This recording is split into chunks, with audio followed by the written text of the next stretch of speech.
नमस्कार, आदाब, सत श्री अकाल। स्वागत है आप सभी का आपके अपने YouTube चैनल पर।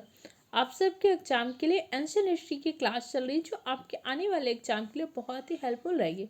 अगर आप पेट, लेखपाल, RO, SSC, GD, police, constable, railway, NTPC, RPF किसी भी एग्जाम की तैयारी कर रहे हैं, आपके एग्जाम में क्वेश्चन आएंगे जीके जीएस से, तो क्लास हेल्पफुल रहेगी। हम पढ़ रहे थे आपका एंशियंट हिस्ट्री में। इससे पहले की क्लास में हमने उत्तर भारत के कुछ प्रमुख वंश पढ़े थे, जैसे कि आपने वाकाटक वंश पढ़ा, सातवाहन वंश पढ़ा, कर्ण वंश पढ़ा, शुंग वंश पढ़ा। फिर हमने देखा था कि भाई दक्षिण भारत में भी 3 महत्वपूर्ण वंश थे, चेल, चूर और पांड। तीनों वंशों की जानकारी हमें कहाँ से मिलती? संगम साहित्य से। संगम के साथ साथ 3 संगमों को भी आचरण हुआ था, प्रथम, द्वितीय, तृतीय संगम। ये सब चीजें पढ़ चुके थे। फिर मैंने आपको कहा था कि देखो, जैसे वाकाटक वंश था, सातवाहन वंश के बाद उत्तर भारत में एक वंश का उदय हुआ, वो था वाकाटक वंश। वाकाटक वंश की कमजोर स्थिति का फायदा उठाया था चालुक्यों ने, और चालुक्यों ने अपने आप को वाकाटक वंश से स्वतंत्र घोषित कर दिया और स्वयं को क्या कर लिया था? कल्याणी के चालुक्य के रूप में स्थापित कर लिया था।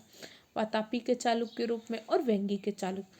चालुक्य 3 शाखाओं में डिवाइड हुए थे, कल्याणी, वातापी और वेंगी। इसके बाद क्या होता है, आप देखते हो कल्याणी के चालुक्य वंश की स्थापना हो जाती है। फिर कल्याणी के चालुक्य के साथ वातापी के चालुक्य हो जाते हैं। अब आज की क्लास में वेंगी के चालुक्य के बारे में डिस्कस करेंगे। वेंगी के चालुक्य जो थे कमजोर थे, सबसे कमजोर शासक थे। इन्होंने अपने क्षेत्र का विस्तार कहाँ पे किया था? आंध्र प्रदेश के वेंगी क्षेत्र में किया था। जैसे आपके वातापी के चालुक्य ने अपना क्षेत्र का विस्तार कहाँ पे किया था? वातापी के चालुक्य ने अपने क्षेत्र का विस्तार किया था कर्नाटक में सतपुरा पर्वत के दक्षिणी भाग में। और आपके कल्याणी के चालुक्य ये पश्चिम भाग में इन्होंने क्षेत्र का विस्तार किया था। और आंध्र प्रदेश के वेंगी क्षेत्र में एक नया वंश उदय हुआ था। कौन सा वंश था? चालुक्य। चालुक्य भारत में 3 शाखाओं में डिवाइड हुए थे, कल्याणी में, वातापी में और वेंगी में। वेंगी के चालुक्य वंश की स्थापना किसने किया था? विष्णुवर्धन ने। इन्होंने अपनी राजधानी किसको बनाया था? वेंगी आंध्र प्रदेश को अपनी राजधानी बनाया था। इस वंश में कोई बहुत योग्य शासक नहीं हुआ, बहुत लंबा टाइम तक इनका शासन भी नहीं चला। इस वंश का अंतिम योग्य शासक था, इस वंश का सबसे योग्य शासक के रूप में विजयादित्य तृतीय का नाम आता है।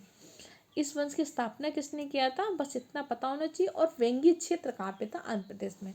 तो ये था चालुक्य वंश का इतिहास। चालुक्य वंश के बाद हम आगे छोटे छोटे वंश के बारे में डिस्कस करेंगे। पढ़िए, मेहनत करिए।